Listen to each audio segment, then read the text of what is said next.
complicated sana. Na mara nyingi Wakristo huwa hawaelewi wanastahili kupambana namna gani. Lakini wale wa ule upande mwingine wanajua vitu vya kutumia kwa ajili ya kugandamiza Wakristo. Tumoja sema amina. Kuna mapepo na kuna malaika. Mapepo huwa inasaidia watu wa giza. Malaika huwa wanasaidia watu wa nuru. Tumoja sema amina.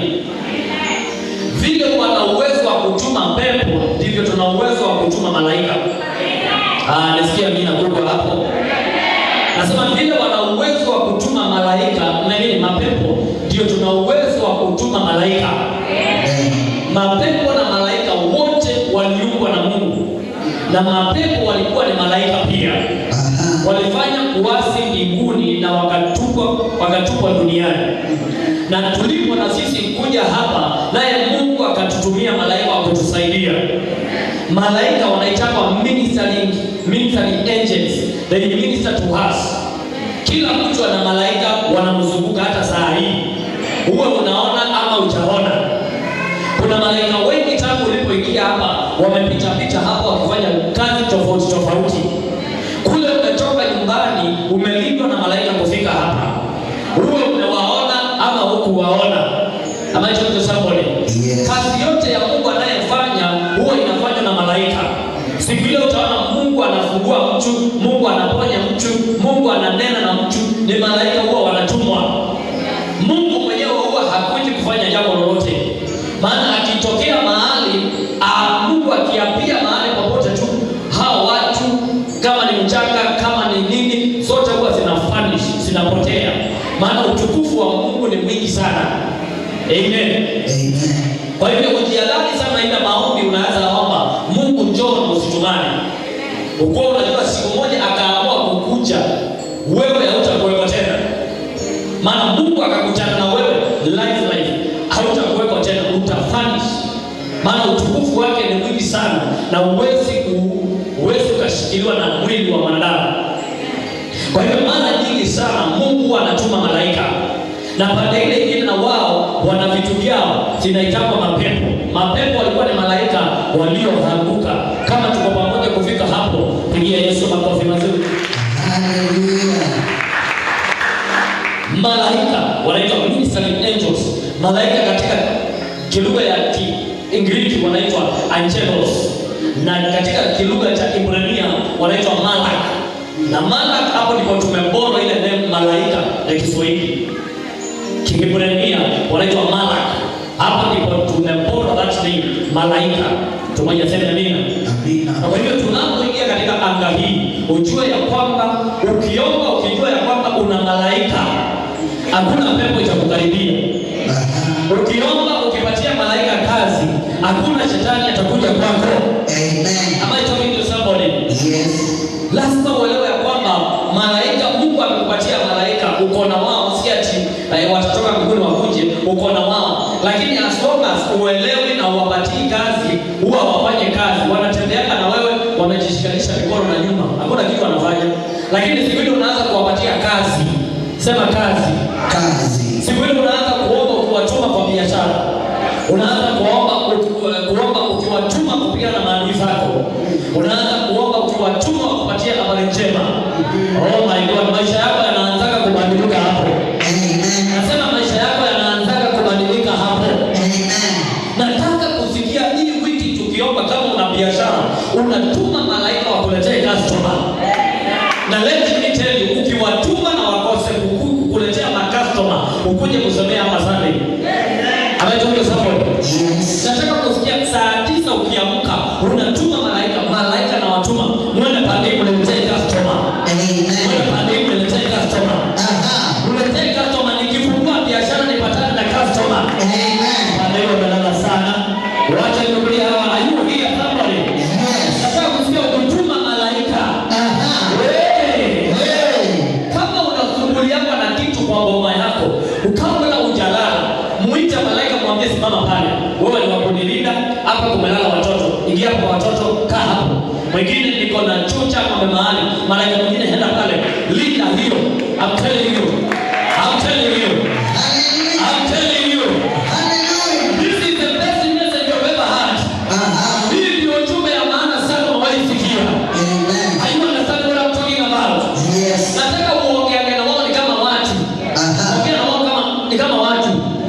Tumoja sema amina. Amina. Unapatia unaongea simama hapa, simama hapa, simama hapa, nilinde ninapolala. Asubuhi ukiamka unauliza habari zenu malaika, sasa niende niletee baraka. Amen. Amteni maisha yako inabadilika na hii wiki. Amen.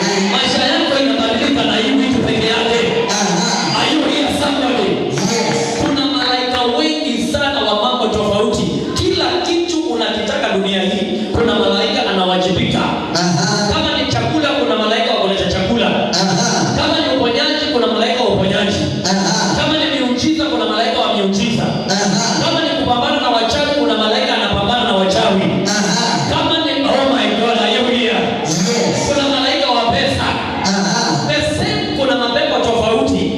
Kuna mapepo mtu anatumia mapepo ya maskini, mwingine anatumia mapepo ya laana, mwingine anatumia mapepo ya kutolewa, mwingine anatumia mapepo ya kuumwa na kichwa. Vile kuna mapepo tofauti, hivyo kuna malaika tofauti. Na wewe sio lazima ukue unajua ati malaika anaitwa nani. Mwambie tu malaika akuniletee chakula, niletee chakula. Malaika wa amani, kama nyumba yako haina amani, utume malaika wa amani. I wish I could talk to somebody here. Because I know Mungu amenituma kwa mtu hapa. Na maisha inaenda kubadilika. Sema angelos. Sema malak. Sema malaika. Pigia Yesu makofi mazuri. Nimejua kabisa Mungu alikuwa ananituma hapa, maana mhubiri wa pili alipokuwa anahubiri ameanza mahali alisema topic yake, akafika mahali akawacha topic yake akaanza kuhubiri malaika. Nikajua Bwana ametumana. Nikajua Bwana ametumana. Haya, you hear somebody? Nataka utume malaika. Hata tukiwa leo hii unaweza kutuma malaika wa kesho Monday, unatuma malaika wengine Tuesday, unawatuma wa Thursday. Kuna malaika wa kulinda watu barabarani, kuna malaika wa kusaidia watoto kusoma. Are you here somebody? Kuna malaika wa usimati tu, naambia malaika wa usimati tembea na mimi. Hallelujah. Are you here somebody? Kuna malaika wa hela, pesa. I wish I could talk to somebody. This is the best message I've ever had. Someone say angelos. Kuna malaika wa breakthrough. Naambia malaika nitangulie, nataka kusikia upenyo. Hapo ninapitia kuna ugumu, lakini malaika nitangulie.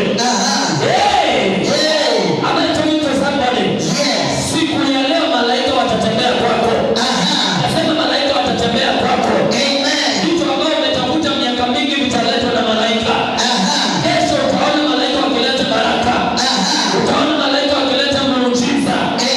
Kama unaamini kelele ya Yesu iko wapi jamani?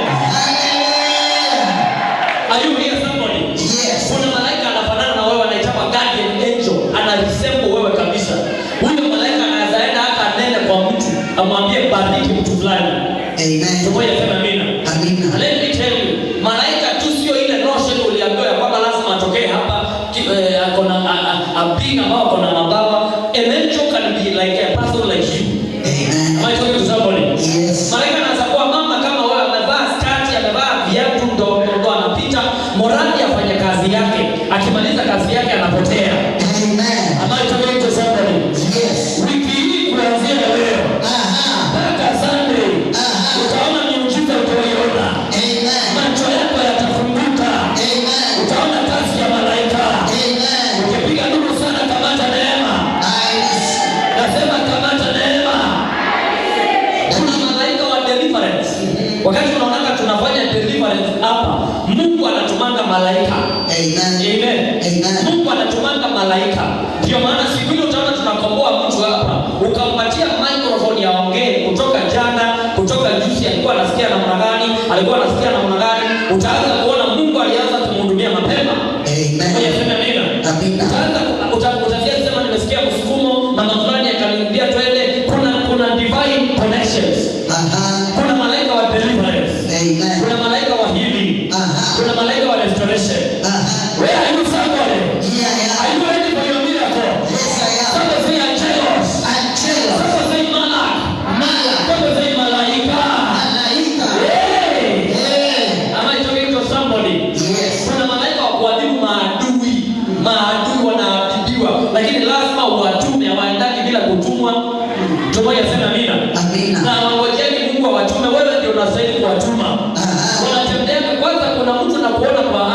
malaika wako wamekasirika maana hujawahi watuma. Nataka tupatie malaika kazi leo. Malaika wapatiwe kazi. Tuwe na kazi ya malaika.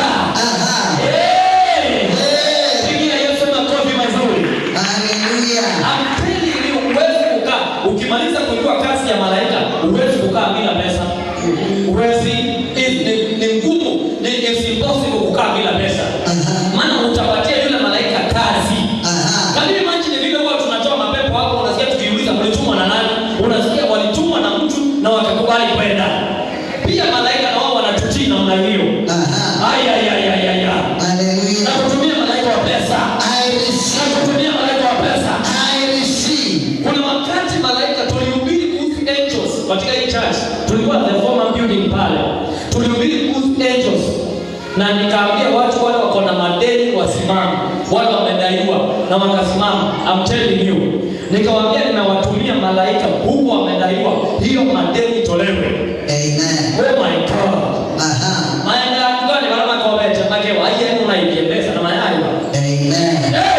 Hallelujah. Walikuwa wanaenda kwa duka mahali wamedaiwa. Kwa tunakuja kulipa ile deni yetu. Tunaambiwa wanaambiwa hapana tushalipa. Hadi nishalipwa. Hawajui nani alilipa malaika. Kama umedaiwa. Kama kuna mtu anakudai. Ninatuma malaika wa kulipa deni. Kama unaamini kamata hiyo. Tuliomba siku hiyo malaika wa pesa atume pesa hata kwa njia. I'm telling you, watu walikuwa wanatoka hapa church wanarokota pesa. It's a real story. Walikuwa wanarokota pesa hapa, hata ingine ilianguka church. Mtu akaokota 500 church. Anajua somebody. Ukiwa unajua kazi ya malaika, hauwezi ukalala njaa. Unajua kuna malaika hata wakupika chakula. Kupika wanapika wanapakua wanakuletea. Walipikia mkate ya Elijah. Alikuwa amefika mahali amelala. Na ameshindwa na safari. Malaika wakaenda jikoni. Wakaganda unga ya ngano. Wakatengeneza mkate. Wakabeba. Wakamletea. Akiwa amelala. Wakamuzamuza yeye. Wakamwambia mka brother. Chakula iko hapa.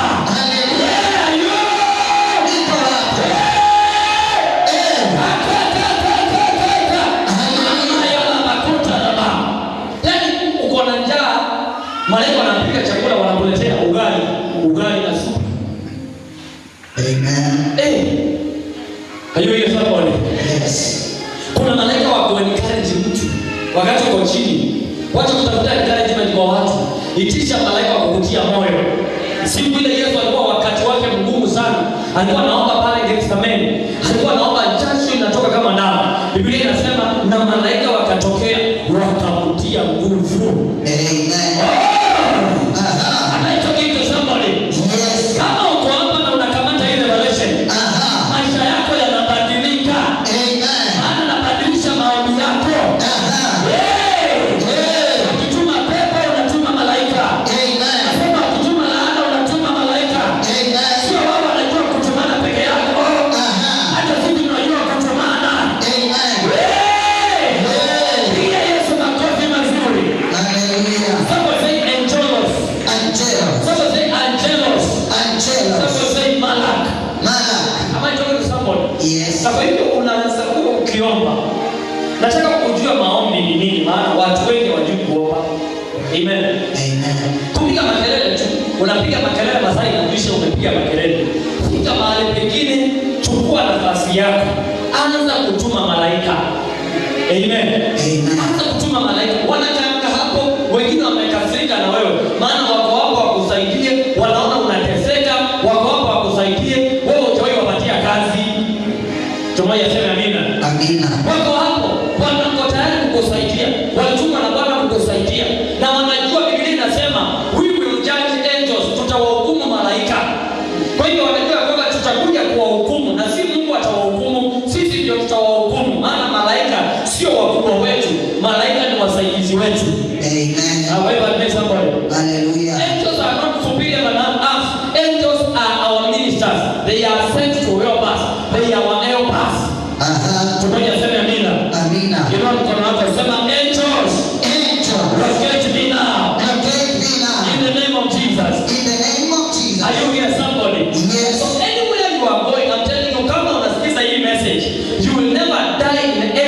stage. Amen. Kwa kabla ukianza safari utasema malaika nitangulie. Amen. Malaika twende pamoja. Hallelujah. Anaitwa somebody. Yes. Sasa unasema malaika tembea pamoja. Hakuna siku hata moja utalala uote na maumbo na manyoka. Maana kabla utalala utamwambia malaika kaa hapa ulinde. Hakuna siku moja utalala njaa. Maana kabla utaanza kufanya kazi zako za siku utamwambia malaika niongoze mahali kuna pesa. Amen. Niongoze mahali kuna kazi. Kama unaamini sema haleluya. Hallelujah. Are you here somebody? Yes. Hakuna siku moja nyumba yako itakuwa na kisirani tena, maana utakuwa unaenda hapo unasema malaika wa amani ukae hapa. Amen. Mtu anakujaga na kisirani anakuta malaika pale wanamcheki kabisa. Amen. Tell you. Are you here somebody? Yes. Na sio tu kwa nyumba yako, unaweza take control of entire city, Hallelujah. entire village. Aha. Unasimama unasema kilomita 1700 mraba ninatuma malaika. Amen. Oh my God. Naambia mtu uanze kuterrorize mapepo. Terrorize wachawi. Terrorize waganga. Amen. Sema waganga na wachawi. Waganga na wachawi. Mtakaa karibu na mimi. Mtakaa karibu. Nitawatumia malaika. Nitawatumia malaika. Kuna malaika wanatembea na maupanga. Maupanga wanamchora huku maupanga. Kazi yao ni vita. Huwa wanangojea tu uwaambie ninasumbuliwa hapa. Na wewe ndio ninakutuma ukanisaidie. Wanangojea tu uwaambie hapa kuna uchawi wanazunguka hapa kwa soko hili. Amen. Tuliomba siku moja hapa Italy hapa. Tulikuwa church tu hapa. Tukaomba ile ya mabati ya kwanza. Tukaomba. Siku ile wachawi walikuwa wanapenda kuzunguka hapa sana. Walikuwa wanazunguka na nea ndefu sana. Amen. Amen. Na tukasema tumeachilia malaika hapa sokoni. Wangojee wachawi na waroki. Kama mmoja karoki kabisa. Unajua kuna turoki. Na nilisema huku ni Ukambani. Huku tunajuaga wachawi na majina. Kama hiyo somebody. Yes. Kama mchawi alikuwa anatembea hapa katika ziwa hapa hivi. Kakapigwa kofi na kitu kasichoona. Kazi ile zilizoamesha kazi ya ufungu. Na ndio maneno ndio. Kazi ndio kweli ndio inasumbua. Vitu vile unabeba inaweza kuwasumbua. Sio wao wanajua kutusumbua peke yetu. Hata sisi tunaweza tukawasumbua. Hiyo somebody. Yes. Wakituma chura tuma malaika. Wakituma nyoka tuma malaika. Wakituma mbrutenge tuma malaika. Tuna uwezo wa kutuma. Sema where are you somebody? Where am I talking to somebody? Yeah. Nataka mahali unarudi wajue kuna mtu mwingine amekuja hapo na hakuja peke yake. Biblia inasema ya kwamba walio upande wetu hao ni akina nani walio upande wetu? Inasema walio upande wetu ni wengi kuliko walio upande wao. Hao ni akina nani walio upande wetu? Malaika walio upande wetu. They cannot be compared with their number. Hallelujah. We are carrying the day. Inua mikono yako sema my Father, my God. My Father, my God. Oh my Father, my God. My Father, my God. Activate my understanding Activate my to understanding. know about etiology. To know about it, children. Pigia Yesu makofi mazuri. Amen. Malaika ni wengi. Biblia inasema and I had thousands and thousands and thousands and thousands of angels. They are too many. Wako wengi kuliko mapepo. Mapepo walikuwa ni one that. Watu walitoka wakatoka kikundi cha malaika. Malaika ni wengi sana. Na unaanza kuwapatia kazi nyingi sana. Mimi kila siku nikiwa mahali nilipo huwa natuma malaika 21 kuzunguka hii nyumba peke yake. Amen. Mimi sikosi maombi ya kuombea hii nyumba peke yake. Kuna wakati wa kutuma malaika kwa madhabahu. Na malaika wengine watuma wanazunguka. Huwa nawaambia chukua upanga, enda kapekani, chukua upanga, enda kapekani, chukua wangapi au wangapi nasema 7, ongeza mwingine. Tunaongea kama watu. Tunaenda hapo yangu. Amen. Amen. This side I don't know whether you're connected. Tunaongeleshana kama ni watu. Naambia chukua upanga, tembea kapekani haraka. Mwingine twende. Wangapi hao? Hao 7. Twende. Nyinyi mnaenda wapi? alafu kila siku huwa ninatuma malaika kwako. Amen. Ndio maana sometimes unaota nikikuombea, Amen. unaota nikikufungua, Amen. naambia malaika enda kwa mama fulani, enda kwa mzee fulani, enda ukitoa magonjwa kwa washirika wa King fulani. Are you here somebody? Yes. I'm giving you a secret to liberate your life. Say my Father, my God, My Father, my God, change my story. change my story. Pia Yesu makofi mazuri kabisa. Wafalme wa pili 6 mstari wa 15. Wafalme wa pili 6 mstari wa 15. Mtumishi wa Elisha alipoamka mapema kesho yake Mtumishi wa Elisha alipoamka mapema asubuhi yake na kutoka nje, endelea, akaona jeshi pamoja na farasi na magari ya kukokota akaona wamevamiwa na wanajeshi. linauzingira mji. Akarudi ndani akasema, Akasemaje? ole wetu wewe bwana wangu, Aha. sasa tutafanya nini? Aha. Elisha akamjibu, Aha. usiogope, Usiogope, kwa sababu walio pamoja nasi kwa sababu walio pamoja nasi ni wengi kuliko wale walio pamoja nao. Can I talk to somebody? Yes. Walio pamoja nasi Aha. ni wengi kuliko mapepo yao. Aha. Walio pamoja nasi Aha. ni wengi kuliko uchawi wao. Aha. Walio pamoja nasi Aha. ni wengi kuliko magonjwa yao. Aha.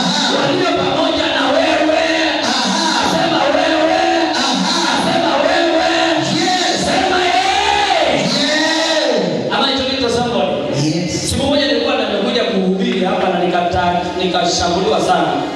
Niliposhambuliwa na warogi na waganga, mwili wangu sikuwa nasikia ugonjwa, lakini nilikuwa mnyonge. Alikuwa siwezi kukula. Kwa hiyo nimaliza siku 3 bila kukula. Nisikula Thursday, Friday na Saturday. Na hiyo Saturday, Friday kesho nilihubiri nilikuwa hivyo tu. Na Saturday nilihubiri nilikuwa nasikuwa hivyo tu. Lakini Sunday nikalemewa kabisa. Nikaamka nikaoga, lakini siwezi kunywa chai, siwezi kunywa hata maji. Nilikuwa nashindwa kumeza kitu. Na siko mgonjwa, tumoja sema amina. Amina.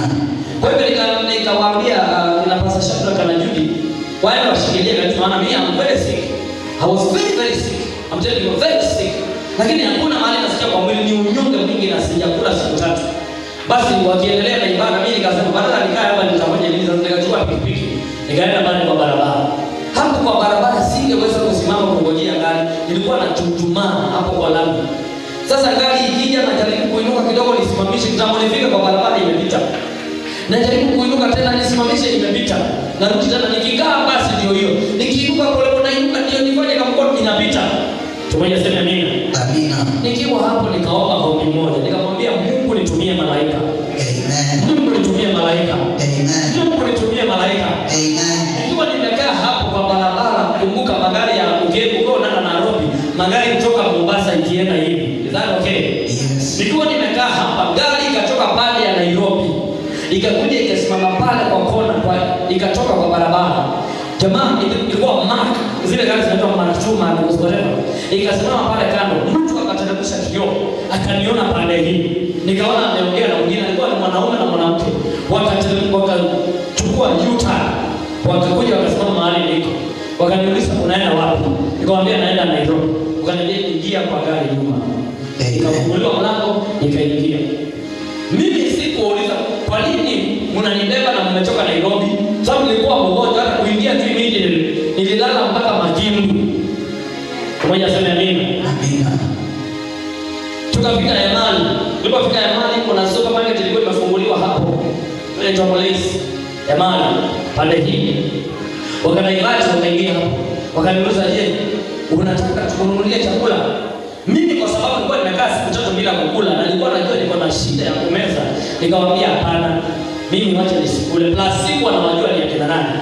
Kwa hivyo tukarudi kwa barabara. Ile gari ilienda speed, sijawahi ona gari inaenda speed namna hiyo. Amen. Amen. Maana nilitoka hapa kama saa 6 na saa 10 hivi nilikuwa nimefika Nairobi. Very high speed. Amen. Tumaini sema nini? Amina. Tukafika Nairobi town. Wakaniuliza unaenda wapi? Nikamwambia naenda mahali panaitwa Kawesi. Wakaniambia hata sisi tunaenda huko. Amen. Wakanipeleka karibu tu na nyumba yangu. Amen. Amen. Tulipofika hapo wakanitoa, nikawauliza mtaolewa pesa ngapi? Wakaniambia hapana, sisi sisi usitulipe, tulituma tukulete Nairobi. Amen. It's true, a true story. Amen. Amen. Mimi kwa sababu nilikuwa mgonjwa na nikifika Nairobi, nilipotoka kwa gari nikasikia nimepona, nikasahau kuwauliza. Maana nikiwauliza ulituma na nani? Lakini nikasahau, aidha ni mpango wa Mungu ama sikujua ni nini, nikasahau. Nikaenda hatua kama 7 kutoka hapa mpaka mahali admini hapo. Nikiwa hapo nikakumbuka nirudi niwaulize mlituma na nani. Nikipinduka gari haikuweko na ilikuwa lazima ichukue ikutane ipinduke tena irudi. Mungu akaniambia hao sio wanadamu, hao ni malaika. Amen. Are you here somebody? Yes. Are you here somebody? Yes. Are you here somebody? Yes. Are you here somebody? Yes. Are you here somebody? Yes. Mungu anatuma malaika. Hiyo next Friday nikarudi tena hapa, I was totally healed. Hiyo ushuhuda si mara yangu ya kwanza ama mara pili kutoa, nimetoa mara nyingi. Amen. Amen. Nikakuja hapa, nilipokuja hapa Friday tukahubiri, nilipoenda kulala, wale malaika walikuwa wamenibeba wakakuja live kwa nyumba. Amen. Amen. Amen. Nilikuwa nimefunga milango yote. Hakuna niangu katika bekani. Nilikuwa nimefunga mlango. Sasa wakaingia, wakaniguza. Mungu akaniambia amka nikuonyeshe wale malaika walikupeleka Nairobi. Nikaamka nikawaona. Watu zaidi walikuwa 4. Mmoja kwa kona, mwingine kwa kona, mwingine kwa kona na mwingine kwa kona. All of them walikuwa very white. Walikuwa tu mabawa yao wanafanya hivi. But the first day tulipokutana walikuwa wanadamu kama wewe na mimi. Anaitwa somebody. Yes. Mungu akaniambia hamka uwaone ndio hawa. Nikakanyaga chini, nikawaona, nikawaangalia, hata nikatoka nje kidogo na nikarudi tena. Anaitwa somebody. Yes. Angels will appear in your life. Amen. Angels will appear in your life. Amen. There's going to be angelic visitation. Amen. Kuna malaika wanaenda kukutembelea. Kutoka siku hiyo ndio nilifunguka mawazo. Kila siku nikiomba huwa ninawaongelesha kama vile niliwaona siku hiyo. Huwa simama pale, hata tukienda na gari huwa ninaambia malaika twende pamoja. My job is somebody. Yes. I prophesy with my eyes crossed and also with my eyes open. Yes. That within 7 days you will encounter angels. Amen. Utakutana na malaika. Amen. Sema utakutana na malaika. Amen. Utakutana na malaika kwa nyumba yako. Amen. Kuna kitendo kitatendeka. Utawaona malaika. Amen. Kama unaamini pigia Yesu makofi mazuri. Hallelujah. Nasema makofi mazuri ya Yesu Bwana. Hallelujah. Sema angel. Angel. Hey. Hey. Are you here somebody? Yes. Makala bakushka la biyana mazita la bakusha. Waebrania chapter 1 verse 7. Regarding the angels, Hebrew chapter 1 verse 7. Regarding the angels, he says, he sends his angels like wind, his servants like flames. Mungu kutumia malaika, anawatuma kama vile upepo inatembea. Tumoja sana nina. Na ni maombi yangu ya kwamba ninapokufundisha subjects kama hii, ya kwamba unapoanza kuomba, maombi yako usikose kutuma malaika. Amen. Usikose kupatia malaika kazi. Kuna mtu akwamba tangu ulipozaliwa malaika wako hajawahi fanya kazi. Maana hujawahi kutuma afanye kazi. Anaitwa somebody. Kuna mtu akwamba malaika wako hakuna kitu amewahi fanya, wanakaanga bure, hakuna kitu wanafanya. Can I prophesy to somebody? Yes. I'm telling you kuanzia leo. Malaika wa Mungu atafanya kazi 24/7. Amen. Tutawatuma kila area ya maisha yetu. Tutawatuma kwa kila area ya maisha yetu. Amen. Tutawatuma kwa nyumba zetu. Amen. Watoto wetu walio Nairobi tutawatumia malaika. Wazee wetu tutawatumia malaika. Amen. Wake zetu tutawatumia malaika. Amen. Kule tunafanya kazi tutatuma malaika. Amen. Kama unaamini sema fire. Fire. Pigia Yesu makofi mazuri.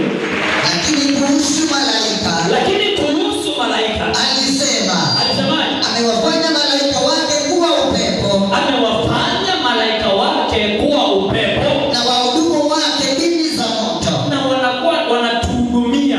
They serve us. Angels, malaika wanatutumikia. Amen. Ngoja sema amina. Amina. Malaika wanatutumikia. Angels serve us. Hii ni message ambao Christianity hawajawahi sikia sana. Amen. Amen. Wakristo hawajawahi sikia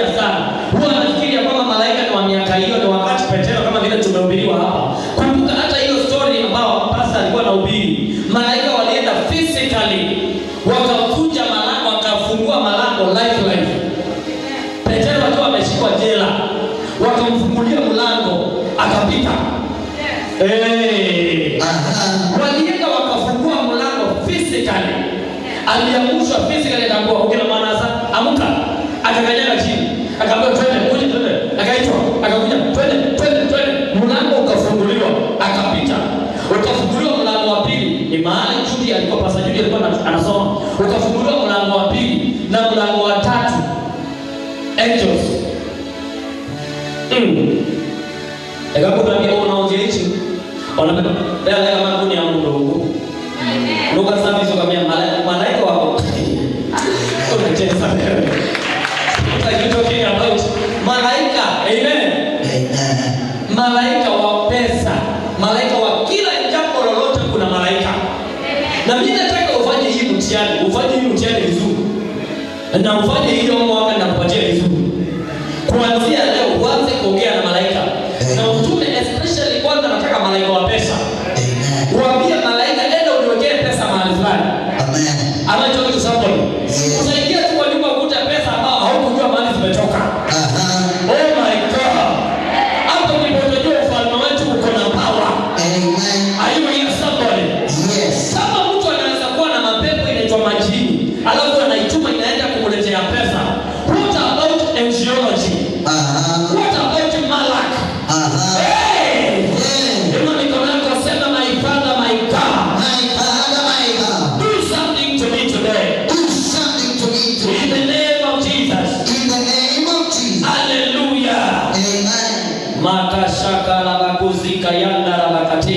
Job 23:24. Leo nataka tuombe. Mimi nataka maombi leo. Tutume malaika. Na hii wiki yote tutume angels all over. Amen. Na tutume malaika wa terrorize wachawi. Utasikia story kwa wachawi siku walikuwa wanalia, wanapiga duru. Wanapigwa na kitu wasiokiona. Amen. Tumoja sema amina. Amina. True story ililetwa hapa na mtumishi wa Mungu anaitwa Apostle Kevia. Wangapi wanakumbuka Apostle Kevia? Kuhusu wachawi ambao walikuwa wameamua kukamata na kuharibu boma ya mtu. All the time walikuwa wanakuja kusunguka kwa hiyo boma. Wanazunguka live. Na mwenyewe hapa na anawaona. Tumoja sema amina. Amina. Basi huyo mtu akaomba siku moja, akamlilia Bwana. Naye Mungu akaleta malaika. Sema malaika. Wale wachawi wakakuja kuzunguka ile boma. Siku ya kwanza wakakuta mtu akawapiga makofi wakatoroka wakaenda. Wachawi wakaenda wakatiana nguvu tena wakasema wacha turudi kwa ile boma tukaendeleza kazi yetu. Siku hiyo walipokuwa pale walipokuja raundi ya pili wakakuta watu wanapika ugali. Yasilia nene jalea ya shule ile sufuria ya shule. Unajua wale mlipikiwa chakula shuleni. Kuna kama sufuria kubwa sana hata unashindana huyo mtu anakoroga ugali na magari. Wakakuta watu hapo nje ya compound wanakoroga ugali namna hii. Wanakoroga ugali namna hii. Unajua wachawi ni watu hatari sana. Mpaka wapigwe ndio wanasikiana. Kama hawajapigwa wasikiangi. Amen. Wao wanafikiri ni watu wanakoroga ugali, kumbe ni malaika. Wanakoroga ugali pole tu. Moto inashemka hapa chini, maji wanaweka unga, wanakoroga masufuria kadhaa. Ama kwa chaka muita mneza. Ama kwa Yesu wale. Ama akaje kimani nekiba. Amen. Alafu akatolewa kaajiliwa. Ile ndio kalienda. Na unajua huko nyuma ni white kwa sababu maugali. Tena kanachoma kanapiga duru na ni usiku. Amen. Aje malaika afanye kitu kwako. Haleluya. Asema malaika afanye kitu kwako. Amen. Bila ujue kuna malaika wa Bwana. Kesho yake wanajua wanapita hapo wanaona ile nyumba lakini hawezi kuikaribia. Amen. Kama kuna mchawi amekuzoea. Nataka tutume malaika. Amen.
Tumoja sema amina. Amina. Kuna malaika wanaweza kukutetea hata mbele ya Mungu.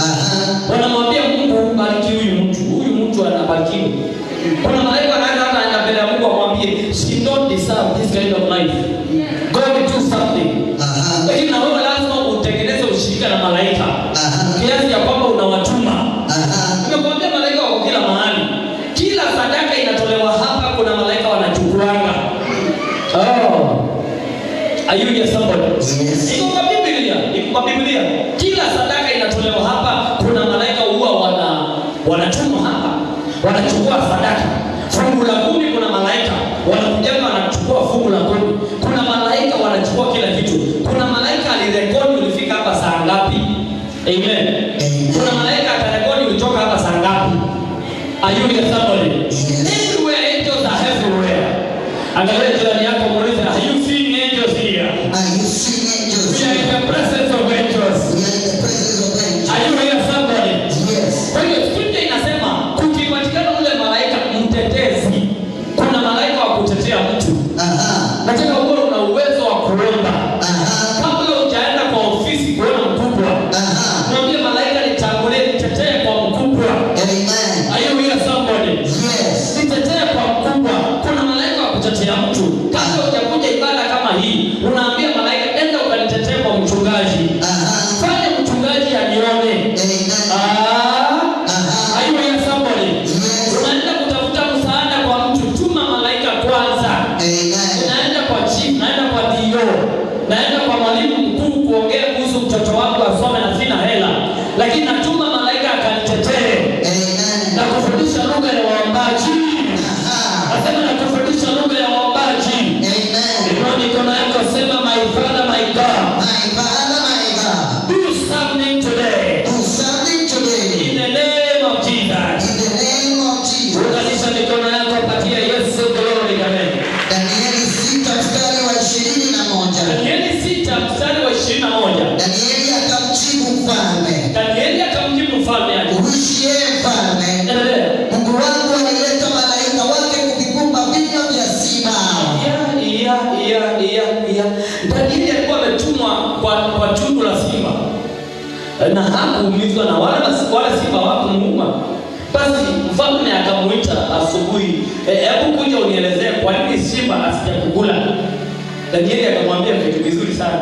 Akamwambia uliponirusha hapo, Mungu alituma malaika wakafunga midomo ya simba. Unaona alikuwa anaelewa kile kilitendeka. Alielewa kile kilitendeka. Naomba uelewe hapa ni knowledge kwanza. Hapa ni knowledge kwanza. Nasema hapa lazima mtu afundishwe kwanza. Are you here somebody? Yes. Danieli akamwambia mfalme uishi milele. Lakini kuna kitu nataka kukuelezea. Wakati ulisema nitupe kwa simba, malaika walifunga vinywa vya simba. Can I talk to somebody? Yes. Ajali yote mwaipata katika maisha yako, hiyo ndio ilikuwa ya mwisho kuonekana kwako. Mungu atafunga midomo ya simba. Mungu atafunga midomo ya warogi. Hallelujah. I told you to somebody. Yes. Hata nataka mimi sijui nataka kuongea nani hapa, lakini nataka kukufundisha jinsi ya kutembea. Wewe umetembea peke yako miaka mingi sana. Leo ukitembea peke yako tena. Unapotembea tu ambia malaika kaa hapa, mwingine hapa, mwingine hapa, mwingine nyuma. Amen. Utakuwa unakutana na wachawi wanakimbia. Unajua wachawi wao wenyewe wanajua kuweka mashetani hivyo. Anaambiana pepo kaa hapa, pepo kaa hapa, pepo kaa hapa, pepo kaa hapa. Na ndio maana unaanza kukutana na mtu unasikia hamwendi pamoja, maana mapepo yamekoroga hiyo hanga. Lakini pia wewe una uwezo wa kupatia malaika kazi. Have I told you somebody? Yes. Malaika ndio wanaweza kupatia security kuliko ile padlock umefunga nyumba yako. Amen. Ndio ndio yako sema Bwana Yesu. Bwana Yesu. Wiki hii inaanza leo. Wiki hii inaanza leo. Nataka kutembea na malaika. Nataka kutembea na malaika. Pigia Yesu makofi mazuri. Hallelujah. Oh my God, are you connected that side? Yes. Are you here? Are you here? Are you here? What about this side? Are you connected? Hapo nisikie kelele ya pande hii peke yake. Na kelele ya pande hii peke yake. Ana pande hii kelele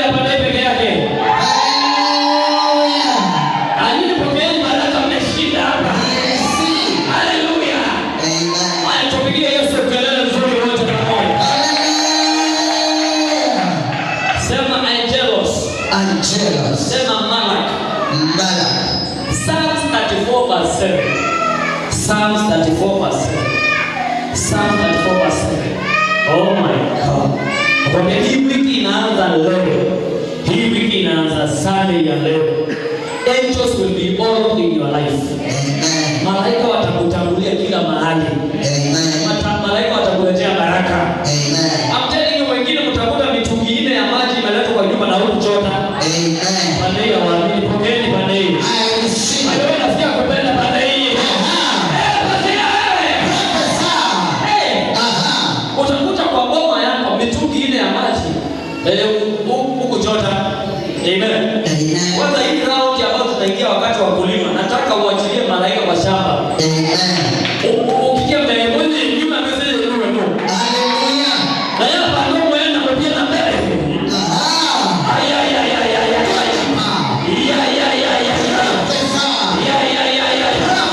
Walio na biashara. Sasa nimesikia nimeanza kulemewa hapa pale. Pale nimeanza kuja pale hii. Walio na biashara. Utakuta mahali mnaweka pesa. Vingine zimeongezewa pale. Wanaisema angels. What about this side? Are you ready? Are you connected? Sasa say angels. Utakuta pesa simewekwa mahali. Mimi si mara moja, mara mbili, au mara tatu. Nimekuta pesa ambao si kuweka pesa pale na sijui ilikuja namna gani. Hata kwa simu yangu M-Pesa, this side pokeni. Na hizi vitu ambazo zina watu tuna malaika pia pokeni. Amen. Nilitumiwa M-Pesa ambao haionyeshi nani alituma.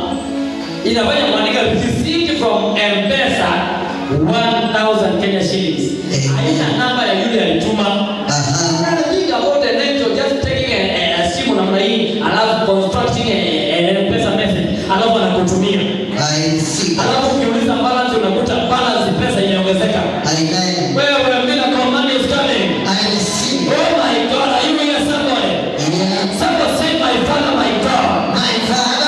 I'm sending an angel to my bank account, to my M-Pesa, right now. In the name of Jesus. My money. Pesa yangu inaongezeka. Kwa M-Pesa. Hata saa hii. Kama uko na simu, shika na mkono wako. Toa simu yako ushike saa hii. Uona muujiza hapo saa hii. Shika simu yako saa hii. Shika simu yako. Uinue tu, ukimaliza kushika unainua juu haraka simu yako. Hapa tu sio top simu hata kama inatoa tu. As long as iko na M-Pesa. Inua juu. Sema my Father, my God. Within 12 hours. From this hour.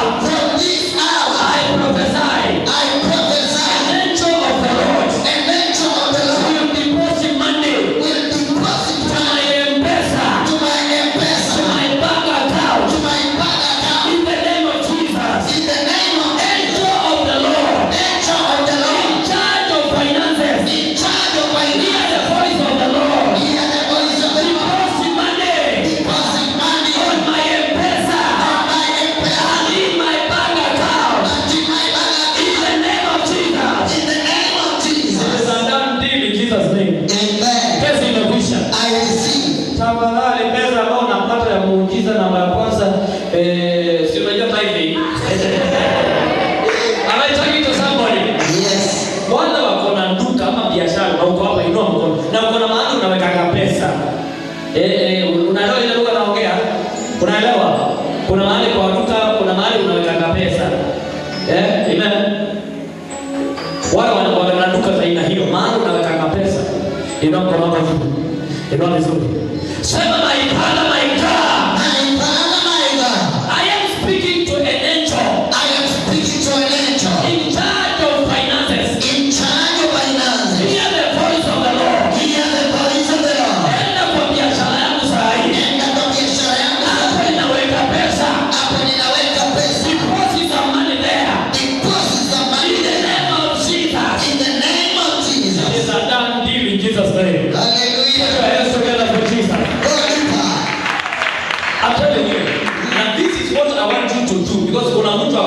lazima asikie ushuhuda wako. Any miracle ya pesa, hata usingojee ushuhuda Sunday, piga simu saa hiyo. Piga simu saa hiyo. Hata kabla hujatoa fungu la 10, useme kile kimetendeka. Ikiwa hiyo somebody. Piga simu saa hiyo.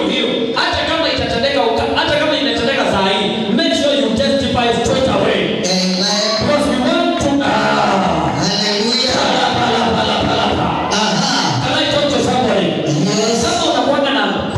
umeajiriwa na mshahara wako, una kitu inaitwa payslip, unaona kwa watu juu. We want to change, especially for this coming month.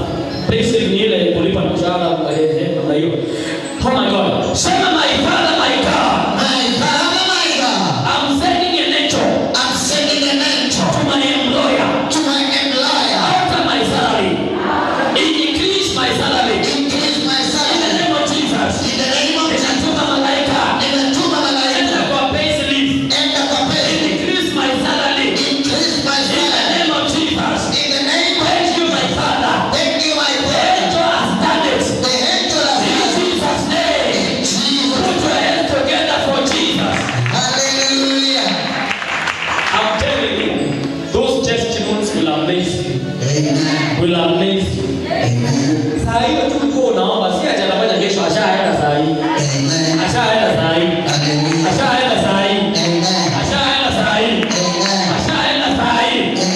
Can I talk to somebody?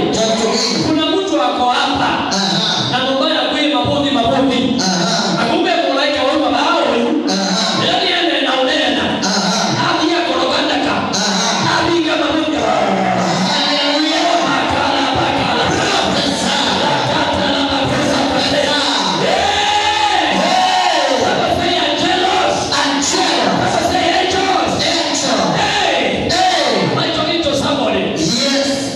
Nilipojua revelation ya malaika, hivyo ndivyo nilisucceed kusoma university. Maana mimi nilikuwa mtu wa mission za zote. Na hii kitu ya huduma hili nikamata nilikuwa shuleni. Amen. Na tulikuwa tunakaa mwalimu anafundisha akiwa mbele ana lecturer. Mimi naona hiyo darasa yote imegeuka na imekuwa crusade. Wakati mwalimu anafundisha masomo yale ya kule shuleni, mimi naanza kusema amen. Hata sisikii kile anasema, naona mkutano yote. Naona hapo tunakaa na student imebadilika imekuwa crusade. Hiyo kitu ilikuwa inachacha mpaka ninatoka kwa class ninaenda kulala pale nje. Huduma iliingia na nguvu sana brother. Am I talking to somebody? Iliingia na passion sana. Kiasi ya kwamba nilikuwa nawacha hizo shule, hata kuna wakati wa mtihani siku anaenda kufanya. Nilikuwa nashikwa na kitu mpaka na sisemi usiende kufanya mtihani. Lakini calling yangu ilikuja na a lot of power. Are you understanding somebody? Are you understanding? But let me tell you, nilikuwa naenda kufanya mtihani na ambia angel of the Lord, show me what to do. And I can confess, na confess hapo katika madhabahu. Kuna vitu nyingi sana nilifanya na sikujua nilifanya nini. Lakini nilipita ile mtihani. Nilipita kabisa. Wanafunzi walio hapa, lazima muelewe kwamba kuna malaika anayeshughulika na masomo. Kuna malaika anayeshughulika na masomo. Na wakati unaenda kusoma, unamwambia malaika wa Bwana nifafanulie zaidi. Nifafanulie vile mwalimu alinifundisha. I'm giving you a big secret here. I'm helping a student somewhere here. I don't know where you are, students. I'm giving you a revelation to help you. Wakati unafanya ile mathematics,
kusikia maushuhuda ya pastor, nilikuwa na pea za viatu, lakini kuna kiatu kingine ya nasubiri toka wapi, nilikuta imelala na zile zingine zangu.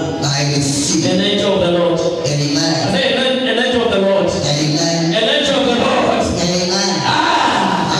Are you hearing somebody? Yes. Hebu nisomee hiyo scripture ambayo inasema Psalm 34 verse 7. Malaika wa Mwenyezi Mungu walinda wote wamchao. Watu wale wote wanamuogopa Mungu. Kiingereza inasema and the angels of the Lord encampeth, anawazingira wale wote wanamuogopa Mungu Na kuwaokoa katika hatari. na huwa anaokoa kutokana na hatari. Amen. The angel of the Lord surrounds and guards those who fear the Lord, and the angel rescues them from danger. Na malaika wa Mungu huwaokoa kutoka kwa hatari. Ndio maana pale Shadraka, Meshaki na Abednego walipotupwa kwa moto, Biblia inasema na mtu mwingine wa nne akatokea. Kazi yake ilikuwa ni kuwaokoa. Lakini lazima uelewe kwamba angels lazima uwapatie kazi. Lazima uongeleshe, lazima uwapatie uko kwa maombi. Ukwambie malaika na kutuma, malaika twende, malaika wa kuniokoa, twende pamoja. Amen. Amen. Tulikuwa siku moja kwa na Pastor Shadraka, tulikuwa tumetoka kwa harusi ya pastor wetu Eunice kule Machakos. Tunafika hapa Malindi kidogo tu hapa Malindi. Tukiwa hapa Malindi tulikuwa tunabeba na gari kadogo tu, tuliomba lift. Tukiwa hapo Pastor Shadraka anaweza kutestify hiyo ushuhuda, maana tulikuwa wawili na watu wengine ambao hatukuwa tu. Tulipokuwa hapo kwa barabara, ile gari yetu ikaamua kuovertake. Ilipokuwa ina overtake, kumbe kulikuwa na lori nyingine ilikuwa nayo ina overtake. Tumoja sema amina. Sasa tukafika mahali kwa kuwa sisi na lori ile ina overtake, kumbuka tunakuja hivi na lori inaenda hivi na tumekaribiana hapa na hakuna njia tunaweza kuescape. Tumoja sema amina. Najaribu kumback up that scripture na kama malaika wa Mungu waokoa watu wa Mungu kutokana na hatari. Are you here somebody? Yes. Tulipokuwa hapo sasa tumeangaliana na gari. Sisi hapo maiti sasa sisi tunasmeli maiti. Amen. Na hata hao wengine wanasmeli maiti, maana hakuna mahali pengine hiyo gari ingetoka na iende. Lazima tungegongana head to head. Maana hapa kuna lori tulikuwa tuna overtake na wao wana overtake. Unaelewa hiyo kesi? Bwana asifiwe sana. Tukiwa hapo nikiwa na pastor tulikuwa tumekaa nyuma. Tukainua mikono yetu tukasema Jesus! Barabara ilipanuka yenyewe.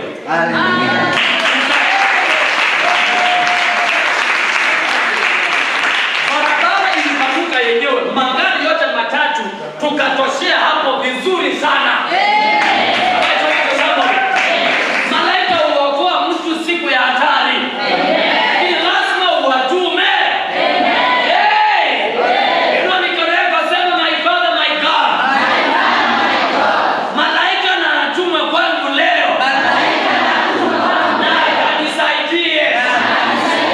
Am I talking to somebody? Maana nasema malaika uwazingira wale wote wanamuogopa Mungu na uokoa yule mwanadamu kutoka kwa hatari. Wanakunasua kutoka kwa hatari. Am I talking to somebody? Kiwango yako wewe sio ya mtu ya kukufa kama hizi. Bwana atakutumia msaada. Nasema Bwana atakutumia msaada. Kabla ya hatari, malaika atakunasua. An angel of the Lord will take you out of that sea. Kama unaamini pigia Yesu makofi mazuri. I'm telling you, kuna watu watatoa testimonies hapa watashangaza watu. Sijui kama wewe uko pale. Kazi ya malaika ni gani? Number 1.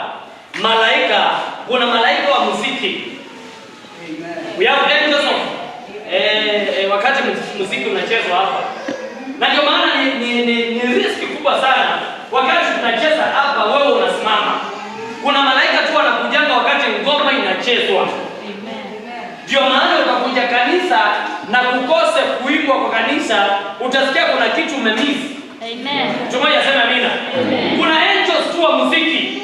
Na hata mbinguni huwa wanaimba tu. Na kuna wimbo moja watu wale walienda mbinguni walisikia. Inaimba tu haleluya. Haleluya. Ndio neno haleluya sio neno ya duniani. Kwa moja. Ni neno ya wimbo ulisikika mbinguni, sio hapa. Malaika wakiimba nyimbo.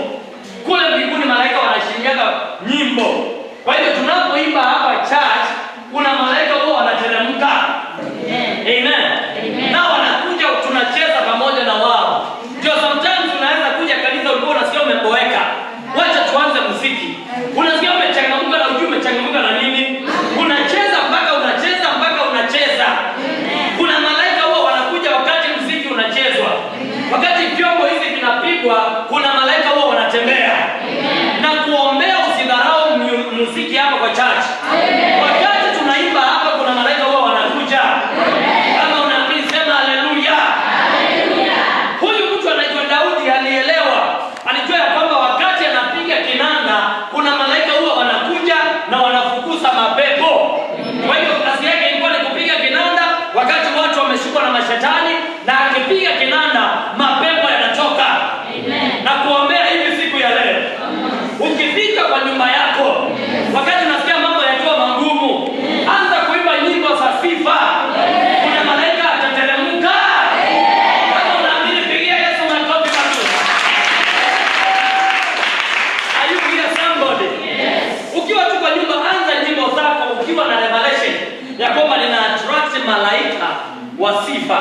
Kuna malaika anaitwa malaika wa sifa. Alikuja hapa wakati tunacheza, akaangalia ni wangapi wamechezea Mungu, akachukua record zake na akaenda. Tukianza music tena atateremka tena. Are you here somebody? Na hakuna kipindi ya muhimu sana kwa church kama wakati wa kumchezea Bwana. Kumchezea Bwana tu. Kuna malaika wanafanyanga kama vile wewe unafanya. Amen. Wanasimama malaika kama 7, wanafanya vile unacheza. Amen. Sasa kama umekaa pale alafu unapiga tu makofi, just imagine malaika 7 hapo nyuma yako tu wanafanya hivi. Wanasikia umewakasirisha. Na malaika wao wanakasirika. Amen. Malaika wao wanakasirika. Kwa hiyo wanakaa hapo wanauliza huyu mtu angalia Mungu amempatia nguvu hawezi kucheza. Na sasa wako tu hapo wanasikia vibaya. Mara talk to somebody. Kuanzia leo malaika wa sifa wakutafute. Kama unaamini sema haleluya. Number 2, there are angels that fight for us. Kuna malaika ambao wanatupigania. Na kwa hiyo wakati unaomba, huwa unawatuma wale malaika, unawaambia nipiganie usiku wa leo. Sijui vita imepangwa wapi, na sijui ni akina nani wako kinyume nani, lakini nakutuma usiku wa leo. Ninakutuma mchana wa leo. Ninakutuma asubuhi ya leo. Anza kunipigania. Amen. Moja sema nina. What's wrong with you guys? Is there power? Kuna power? Na generator? You know, kuna moja sema my father, my God. Today. Do something today. Send an angel. To fight for me. Let me tell you, wale malaika kuwa wanatokea, usifikiri kama wanatokea wakati wanatokea kwa vita, inatokea sikiwa kitu kikubwa. Amen. Kimundo hawa hawezi kupita hapo kwa mlango hapa. Kikubwa sana. Wakati unatuma malaika wa vita, wanataka kama wale mambao, sio kama umeona, moyo kule kwa kuna mambao za watu wakubwa. Na wengine wanatokea kama wakiwa watu. Amen. Wanatokea wakiwa watu wamevaa masuti. Wanaenda wanakupigania. Ngoja sema amina. Pastor mmoja rafiki yangu pale Nairobi, anaitwa Pastor Julius, ni kutoka na huko chini mbali sana. Alikuwa wa AFC hivi. Leo alikuwa pastor mshort sana. Wangapi wanajua Pastor Julius? Alikuwa mshort wala wakadai wanamjua. Ameenda Nairobi, alikuwa amekuja kututembelea siku moja. Miaka nyingi iliyopita. Basi simu ndio zilikuwa zimeanza kuja siku hizo. Akiwa hapa, akiwa town, akachukua simu yake. Kule kwa kitabu kuna tusimu tulikuwa tunaita Motorola. Unakumbuka tusimu za Motorola? Wangapi wanakumbuka tusimu tulikuwa tunaipa? Amen. Kasimu kakaiba kakalia sana kwa mfuko. Akachukua akisema alo, akashikwa na watu waine. Wakaambiwa achilia simu, mfuko na chochote ambacho uko nacho. Pastor Julius akasema malaika wa Bwana nipiganie. Within a second Wala watu wote waine walikuwa chini na ajua wamepigwa aje. Wanagaragara hata chini. Kila mmoja alikuwa anatoka anaenda zake. Mwingine alienda hivi, mwingine alienda hivi. Wakawacha kama Motorola yake hapo chini. Pastor Julius, siku ile utakutana naye umuulize hiyo testimony. Kuna malaika wao wanapigania mtu. Pokea madai malaika. Bwana yuko wapi jamani? Sema malaika wa Bwana nipiganie. Siku ile utasikia watu wamekuinukia. Watu wanakusema bila wanataka. Watu wanakusengenya. Wewe hata usiende kujitetea. Ambacho ni somebody. Hata usiende kujitetea. Ingia tu kwa room. Anza kuomba malaika wa Bwana. Umesikia vile wamesema. Ni Mungu ninakutuma saa hii. Nenda unipiganie. Nenda unipiganie. Nenda unipiganie. Tafadhali usiseme Mungu nipiganie. Sababu Mungu anaanza take some time. Tuma malaika. Ambacho ni somebody. Maana malaika akona wewe tu hapa. Wakati unamwambia toka ukanipiganie, kabla hujamaliza kuomba anakuwa kashatoka. Angels are so obedient than demons. Malaika ni watiifu kuliko mapepo. Malaika wanakusikia kuliko vile mapepo makara makusha. Ulisema my Father, my God, I'm sending angels of war. Ninatuma malaika wa vita wakanipiganie. Katika jina la Yesu. Number 3, angels are for supernatural. Mambo yasiyo ya kawaida. Kila mahali kunatokea jambo sio ya kawaida, ni malaika wanatokea pale.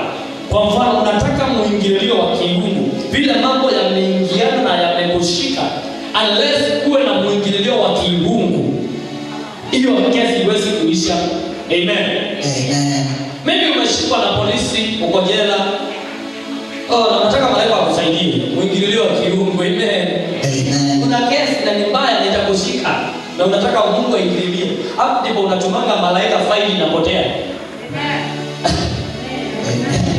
Awaita example. Yaani yake wa bai kitu tumambe dunia, tumambe roda niona. Kwa basi kama hii kesi inaonekana na geti. Na ni kweli tulifanya, lakini malaika amekupigania. Supernatural intervention.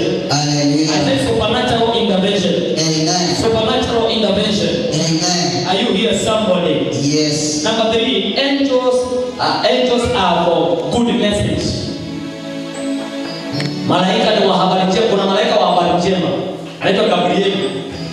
Yule mzee alikuwa anaitwa Maria. Anataka chakula Nazareti, ghafla malaika akamtokea. Akampatia habari njema. Kuna malaika wao wanapeana habari njema. Biblia inasema habari nzuri ni kama mtu akiwa jangwani anapopatiwa maji nzuri, maji cool. I'm telling you. Watu wengine hapa mkipatiwa habari njema mtashangaa. Maisha itabadilika. Kwa hivyo ninatabiri malaika wa habari njema anakuja kwako. Nasema malaika wa habari njema anakuja kwako. Na malaika wa habari njema huwa wanapiga simu brother. Wana simu na wanaanza kukupigia simu. Uongee na wao, wewe unafikiri unaongea na mtu, kumbe simu tu ni malaika. Can I talk to somebody? Yes. An angel of good news is coming to you. Ninakutumia malaika wa habari njema. Kama unaamini makelele yako ikuwe nyingi kwa nyumba ya Bwana. Hiyo haitoshi kabisa. Number 4, angels are for divine supply. Divine supply ni kuletewa vitu kwa njia ya kiungu. Kama vile nimesema, unaweza fika tu kwa nyumba ukute ugali imepikwa na huko kupika ugali. Tafadhali usikuje kwa apostle niombe. Pastor niombe. Acha nikwambie, hata nimeona hiyo nyumba siwezi kulala. Ni nini imetendeka? Nimekuta ugali hapo imepikwa na mimi najua ni wachawi. Sio wachawi wanajua kupika peke yao. Hata malaika wanapika. Ameitoa tu somebody. Yes. Mimi ninaletewa pesa na watu. Mtu ameokota pesa kwa njia. Anasema hii pesa ninajua, hii ni kunaswa, ninanaswa. Hapana, sio zote za kunaswa. Amen. Hata kwanza unajua nimekuta pesa mahali zimeanguka hapo, hiyo pesa nikaona ni shetani. Hapana, kuna zingine malaika wanaleta, inaitwa divine supply. Hallelujah. Divine supply. Amen. Divine supply. Amen. Divine supply. Amen. Kila mahali unahitaji. Unaachilia malaika wa divine supply. Divine supply. Divine supply. Kama unaamini pigia Yesu makofi. makofi mazuri. Hallelujah. Are you here somebody? Yes. Number 6, the angels comes to answer prayers. They are angels of carrying the answers of prayer. Malaika wanaleta jawabu la maombi. Huyo Danieli alipokuwa anaomba, malaika akamwambia, nilitumwa nikuletee jawabu ya maombi. And I want to give you a very powerful secret here for an intercessor. Are you connected? Yes. Andika tu, kuandika uniambie. Yes sir, tumemaliza. Ukimaliza unasema continue sir. Pandezi ya wasikia. Apande hii. Anapande hii. Apande hii. Angels ambaye anabeba jawabu ya maombi, anapotuma mbinguni akuletee jawabu ya maombi. See, for example, jawabu ya maombi ndio hii. An example, is that okay? Yes. Anapotumwa, for example, ametumwa kwa Wangari, huyu anaitwa Wangari, anachukanga mtoto wa deni. Ametumwa kwa Wangari akuletee jawabu ya maombi. Huwa anakuja, anasimama karibu na Wangari. Are we together? Yes. Lakini huwa ampatii kile ametumwa, huwa anashika tu hivi. Ni wajibu wa Wangari aombe akisema, Baba, katika jina la Yesu, nimepokea yule malaika na ile zawadi na jawabu ya maombi yangu. Amen. Are you here somebody? Yes. Kwa hivyo wewe umekuwa ukiomba miaka hiyo yote, unaweza kuwa umezingirwa na malaika. Maybe ulikuwa unaomba kazi, alishika kazi ndio hii. Uliomba kitu kingine, uliomba kujenga, uliomba shamba, ameshika tu title deed ya mashamba hapo. Lakini kwa sababu hujawahi kumwambia malaika wa Bwana lete. Are you connected? Yes. Akitumwa anakujaga tu, anakuja kusimama karibu hapo. Kama hutakumbuka kuomba maombi inaitwa prayer of receiving, maombi ya kupokea. Alafu unaambia Mungu, ninakushukuru. Yule malaika ulimtumia niletea baraka, nimempokea. I'm talking to somebody here. Yes. Ambaye hajui kuomba. Ninakufundisha kuomba. Amen. Biblia inasema aombaye upewa. Ni wajibu wako ujue kupokea. Teach yourself how to receive. Am I talking to somebody? Yes. Ni kwa mfano tu, nikituma huyu dada akupelekee kitu mahali ama akuletee na uchukui, atakaa nayo hivyo hivyo tu mpaka masaa yake ishe. Can I talk to somebody? Yes. Ukifika kwa nyumba leo hii, anza kusema wale malaika walitumwa niletee jawabu, nimewapokea. Amen. Upokee jawabu ya gari yako. Amen. Maana iliachiliwa. Hallelujah. Upokee jawabu ya ndoa yako. I receive. Maana iliachiliwa. Amen. Upokee jawabu ya biashara yako.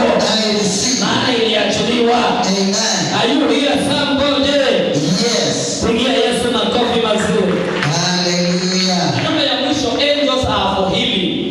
Malaika huwa wanaleta uponyaji. Angels for healing. Unakumbuka ile ambao inaitwa ya Bishaza.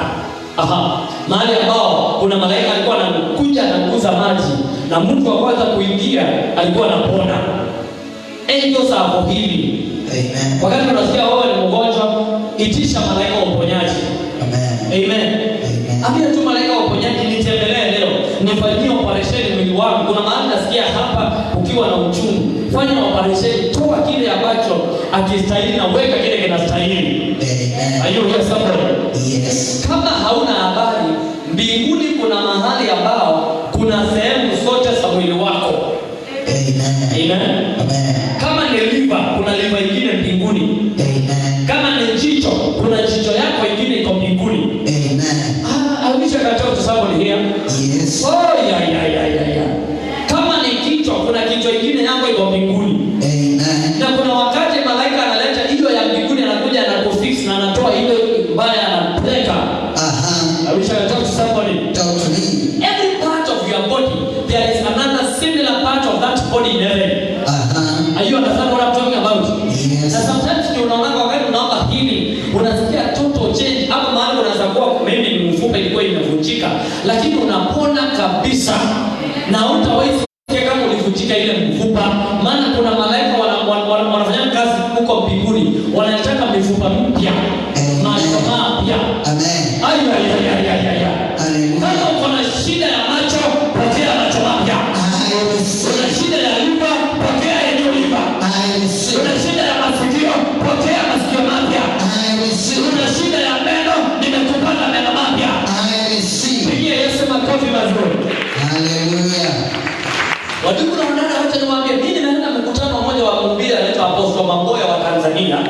Amen. Hapo Nairobi ndio alifanya niamini hiyo kitu ya kwamba kila mtu ana spare part nyingine mbinguni. Aliita wale watu wote ambao meno ilikuwa imetoka. Akasema I want to prove you ya kwamba kuna meno mengine kama hiyo yako mbinguni. Na saa hii nitawaombea na meno italetwa. Ndugu na wadada, ile niliona siku sijawahi ona. Mimi sijawahi ona hiyo. Watu walipandwa meno. Ano mabanjo na yeye. Tena ndio mtei mayo mama ndo mayo. Ndio Mungu na mama na wao ni maneke ipokole kai. Akikumbuka kwa Mungu anaishi. Watu wakajenga toshoshwa tu kwa meno itabee ingine. Kuna spare part ya maisha yako. Kuna spare part ya mwili wako mbinguni. Na ni malaika huwa anakuja kuweka. And therefore announced by this anointing. Because anywhere there is a problem in your body, any part of your body has a problem. Receive a new part in Jesus' name. Receive new eyes in Jesus' name. Receive new ears in Jesus' name. Receive new legs in Jesus' name. I think you receive other legs. Receive other legs. Are you here somebody? Yes. Somebody say, my Father, my God. I am receiving an angel of healing.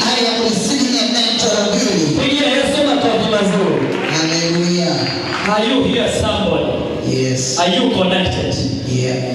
Namba ya mwisho kuna malaika ambao they are angels of intercessory. Wale malaika ni waombezi. Wale ni intercessor kabisa. Na sometimes wanapenda kutembea na wale watu wana roho ya maombi sana. Wale malaika wanaweza mpaka kuombea usiku mzima. Kumbuka malaika hawalali, wao hawalali hata wakae chini Amen. Wao hawalali na wachoki. Wao ni viumbe vingine tofauti sana. Kwa hivyo ni vizuri unapoomba hata ukimaliza maombi unasema mimi namaliza maombi saa hii, lakini hiyo kazi nimeachia malaika. Waendelee kufanya nini? Waendelee kufanya nini? Waendelee kufanya nini? Hapo ndipo utasikia wachawi wakisema tulikuja kwa nyumba yako, lakini tukaona watu weupe wameshikana mikono wamezunguka nyumba yako wakiwa wamepiga magoti wakikuombea. Hapo ndipo mapepo itatumwa ili yalezi ya kwamba imekuja imekuta watu wakiomba kwako. Na sometimes wanaomba waombe na sauti. Kiasi ya kwamba watu nje wanasikia kwako ukiwa na mkesha. Lakini kama umelala kabisa hata usikii chochote. Oh my God, am I talking to somebody? Hiyo ilikuwa testimony yako. Mtu akuje tu aseme mbona mliomba usiku mzima? Umwambie ni angels who were praying for me. Kamata neema leo. I'm telling you, tunapoanza kuomba saa hii kuna watu wataguswa na malaika. Taguswa na malaika hapa. Na ninakuombea ufunguke macho ya kiroho kiasi ya kwamba unaweza kuwa unatembea hivi kukutana na malaika, usalimiane, umpatie mkono, akupatie mkono. Talking to wrong people here. Usalimiane hivi na mkono. Angel of the Lord, usalimiane. Am I talking to somebody? Yes. Do you know wala watu wanatumanga ile mapepo tunatoa hapa? Wanaiongeleshanga, wanaiambianga vitu, wanaituma, wanaiongelesha ikiwa kwa mtu, wanaiuliza umefika wapi hiyo kazi? Huyo mtu umemfunga na mwanadamu, wanakuja wanamwambia yule mtu tumefunga hivi, sasa tumebadilisha hii. Wanaongeana na hiyo mapepo. Tuwaje sema nini? Amina. Wisdom yetu iko juu. Because Christ is our wisdom. Wisdom yetu iko juu kuliko ya warogi na waganga na washirikina. I'm telling you for free. Kwako nyumbani kutasikikanga malaika wakiomba. I'm talking to somebody. Wakati utasikia watu wakisema, tulisikia watu wakipiga kelele kwako, usianze kuogopa, sema ndio, ni malaika. Ni malaika. Ni malaika. Ni malaika. Inua mikono yako miwili, sema my Father, my God. Allow your angels to visit me today. In the name of Jesus. How to activate angels? How to activate angels? Number one, angels are activated by faith. Malaika huamshwa kwako kwa imani. Faith. Lazima uamini kwamba malaika wako na wanatembea kwako. Vile wale wanaamini wana mashetani na mapepo na mpaka wameweka kwa chupa zao na nyungu zao. Pia nao uamini ya kwamba I am walking with they are here and they can do anything right now. Amen. Tumoja sema amina. Amina. Number 2, angels are activated by the word of God. Kama vile nimekuhubiria huko yote na kusomea malaika vile walifanya kazi. Lazima ujue hiyo kitu kwa mawazo kutoka kwa neno la Bwana. Hiyo mistari nimekusomea, na ikiwezekana hii wiki enda uchunguze mistari yote ambayo imeongea juu ya malaika. Amen. Amen. Soma yote uone vile malaika walifanya. Hizo vitu vyote nimekuambia hapa, malaika walifanya. Amen. Tumoja sema amina. Amina. Hata kuna wakati malaika walitembea kwa Abrahamu, wakapikiwa chakula na wakala. Walitembea kwa nyumba ya mtu, wakakuja, wakakaa. Abrahamu akachukua ng'ombe akachinja, akaambia Sara, kuja tengeneza mpata, wakatengenezewa. Hata akawaosha miguu malaika. Ameitwa somebody. Yes. Wakakula na wakitoka hapo wakamtolea unabii. Wakamwambia tutarudi hapa kwako mwaka mwingine. Na tukikuja tutakuta uko na gari. Amen. Sijui nani nimetumia hiyo hapa. Wakamwambia Ibrahimu. Hapa kwa Ibrahimu sijui niweke nani hapa. Israeli. Sijasikia jina la mtu hapa. Israeli. Hapa kwa wewe. Nitapita hapa mwaka mwingine. Na utakuwa na shamba yako. Amen. Utakuwa na ndoa yako. Amen. Utakuwa na promotion yako. Amen. Utakuwa na supermarket yako. Amen. Utakapopita hapa kwako tena, utakuwa unacheka. Hallelujah. Hata hiyo neema. I receive. Are you here somebody? Yeah. So they are activated by the word of God. Number 3, angels are activated by your generosity. Angels are activated by your generosity. Amen. Hebrews 13 verse 1. Be not forgetful to entertain strangers, for there are some who entertain angels unaware. Generosity. Wala watu wa ngumu kabisa hawezi kupeana kitu, malaika atembeani kwao. Maandiko yanasema na msikose kuwakaribisha wageni kwenu. Maana wengine walikaribisha watu wakifikiri ni watu, kumbe ni malaika. Amen. Amen. Let me tell you, some of you, like 60% wala mko hapa, kuna malaika alikuja kwako siku moja na alikuwa anataka tu generosity, hospitality. Uingie kwa jiko, umpikie chai, utengenezee chakula nzuri akule. Na wewe ukajifunga na ukafikiri vitu ni vyako tu peke yako. Akapita akaenda kwa jirani yako. Maandiko yanasema hivyo, nimekusomea Waebrania chapter number 13 verse 1. Na msikose kuwa wakarimu na kuwakaribisha wageni. Maana wengine walifanya hivyo wakifikiri ni wageni, kumbe ni malaika. Wale watu waka roho ngumu. Roho ngumu, kuna watu ambao roho ngumu. Hata kununulia mtu kachai hawawezi. Hata kasoda hawawezi. Maandiko yanasema wengine walikaribisha watu wakifikiri ni watu, kumbe ni malaika. Kwa hivyo malaika wanapenda, maana kuna kitu inaitwa generosity, hospitality. Amen. Kwa mtu mkarimu. Kwanza hao watu usiowajua, unaona wanataka msaada wako, wapatie msaada haraka. Amen. Subiri utakutana na mtu na ni mgeni na ajui maybe anauliza njia na amekuja kuuliza kwako. Muulize, can you sit down, I give you a cup of tea. Amen. Subiri utaona mtu mjui wewe. Mtu usiomjua. Makashakala makatendeleba. Hallelujah. Mtu usiyemjua anauliza njia. Ndio ya kuiusa mtu usiyemjua anaweza kuwa amevaa matambara. Malaika anaweza vaa matambara. Malaika anaweza tembea na miguu chuma isiyo na viatu. Are you here somebody? Yes. Mungu anaweza tuma malaika in any form kwa nyumba yako. Maandiko yanasema na msikose kuwakaribisha watu. Msikose kuwa na roho ya ukarimu. Maana wengine walikuwakaribisha malaika wakifikiri ni watu. Are you here somebody? Yes. So malaika wanapenda watu walio na roho ya ukarimu.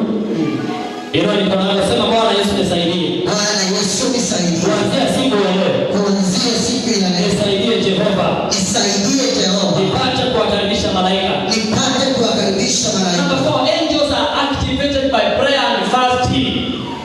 Prayer and fasting. Wakati watu wako kwa maombi ya kufunga na kuomba, malaika wanakuwa very very busy. Ndio unaona vile unafunga na unaomba, ndio usikiake njaa na ndio unasikia kuwa mwepesi.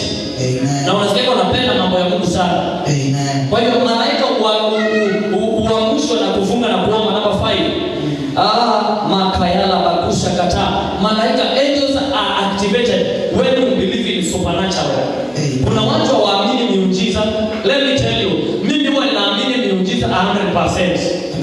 Are you with somebody? Yes. Kwa hiyo malaika huwa wanaamshwa haraka wakati unaamini supernatural.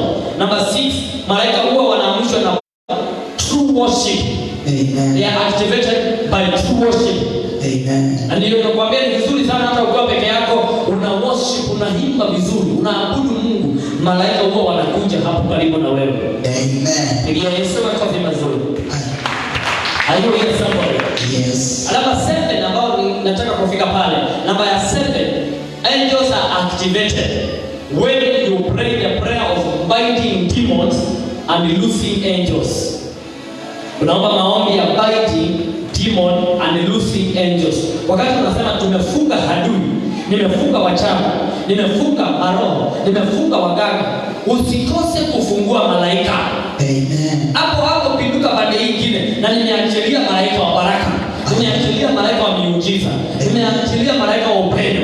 Nimeachilia malaika wa ushindi. Aha. Am I talking to somebody? Yes. Alamu hiyo banda mbwenu nenda kumundani kwa kuya utume malaika angels masi yetu turu tuikaye mbeba sia. Amen. Wakati tuko yanaenda umeone. Are you understand what I'm talking about?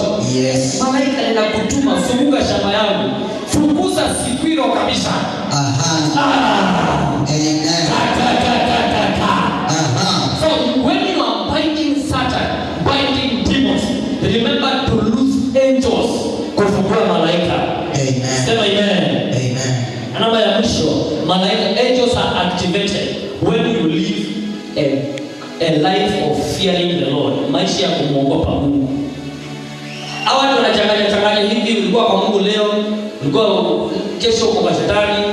Mkora wewe tu unakuja kanisani leo kwa mtu mzuri, kesho umeingia unafanya vituko na viwanga huku. Angels are not with you. But as long as you fear the Lord. Nimekusomea scripture hapa ambayo inasema angels of the Lord surrounds those who fears the Lord. Wale watu wanamuogopa Mungu, malaika hutembea pale. Tumoja sema amina. Amina. Nataka tuombe siku ya leo, tuwatume malaika katika mahali popote unataka msaada. Let me tell you, hata mapepo yale yalikuwa yametuma kwako leo yatakamatwa na malaika. Amen. Sema itakamatwa na malaika. Amen. Are you here somewhere? Yes. Namba ya mwisho kabisa, malaika huwa wana activatiwa when you speak good things. Wakati unaongea vitu vizuri, malaika wanapenda hivyo sana. Lakini wakati unaongea lugha mbaya, au Kenya ni mbaya, viongozi wetu ni wabaya, huko ni jua tu. Unajua kuna kanuni kwanza kawakamba sijui walitoa wapi. Huku Jonza, hii mwali wa jinibete. Are you here somebody? Yaani kila kitu unaongea wewe ni mbaya. All the time kile unaongea ni mbaya. Una language ya vitu mbaya mbaya. Malaika hawapendi. Malaika wanapenda lugha nzuri. Kesho nitamuona Bwana. Nitaona baraka za Bwana. Nitamuona Mungu katika nchi ya waishi. Haleluya. Na kwa hivyo hii wiki nataka tuingie kwa maombi kutoka leo hii. Nataka tu ufanye practical example. Uanze kutuma malaika wa baraka, malaika wa pesa katika maisha yako, and your life will never remain the same again. Amen. Next Sunday you will testify. Amen. So next Sunday unasema muujiza yeyote ukipata unatuma message. Amen. Kama unataka kutuma message unapiga simu. Amen. Are you here somebody? Yes. Na kama hauna simu unakimbia haraka kwa Pastor Shadraka unampatia ushuhuda. Aha. Na kama una WhatsApp, una record WhatsApp hapo, unajirecord unatutumia ikiwa recorded. Amen. Na kama ni kitu ya kupiga picha unapiga picha tunaona. Hallelujah. Hey! Amen. God bless you so much wherever you are. Amen. Our viewers, may God bless you. Amen. May the angel visit you this time in Jesus' name. Receive your miracle. I receive. Receive your deliverance. I receive. In Jesus' name. Amen. Put your hands together, celebrate the King of Glory. Tunatoka kwa mitambo kwa wale ambao walikuwa wanatazama wakiwa sehemu mbalimbali. Generational success, just like generational curses, has a footing on what was done by our forefathers or what we are doing now. It is basically a spiritual entity that trickles down to generations and depends on the personalities and choices made at the moment.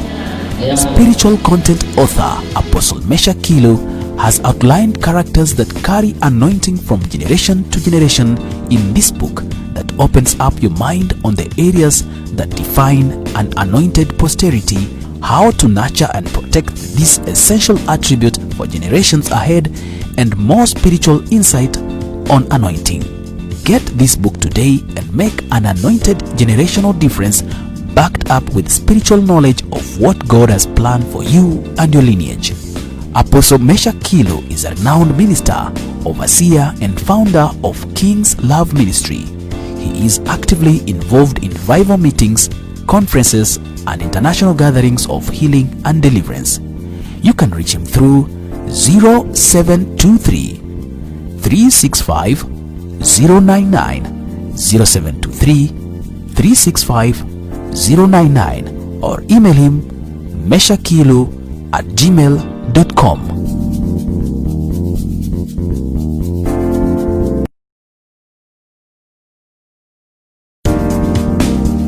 Life is a battlefield, and humanity is on a constant fight with evil forces.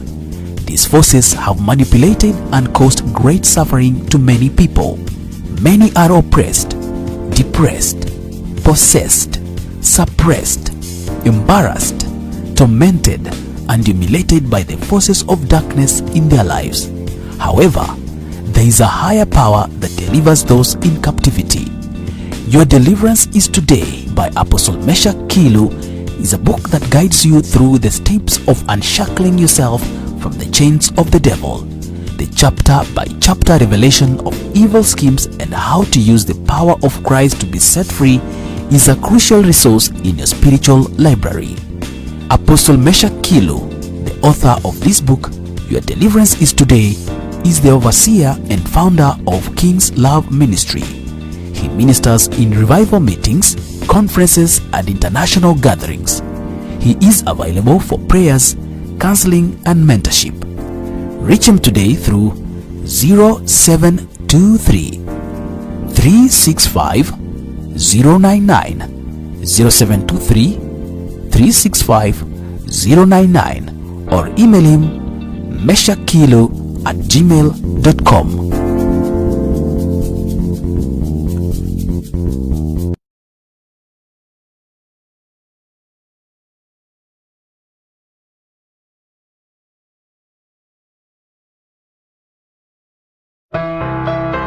Witchcraft is the greatest weapon the devil is using to fight humanity. He does this through stealing, killing, and destroying destinies caged by demonic forces. Apostle Meshach Kilo has exposed various types of witchcraft in this book, Breaking Powers of Witchcraft, and outlined ways on how to overcome them by the power of the Holy Spirit. Apostle Meshach Kilo is the overseer and founder of King's Love Ministry, a vibrant ministry in Kenya operating miracles, signs, and wonders. He is resourceful in revival meetings, spiritual conferences, and international gatherings with an outstanding grace of healing and deliverance. Get this book, Breaking Powers of Witchcraft, and experience the mighty power of God delivering you, healing you, and restoring your life from the snares of the devil in Jesus' name. Order it through 0723 365 099 at 700 shillings only.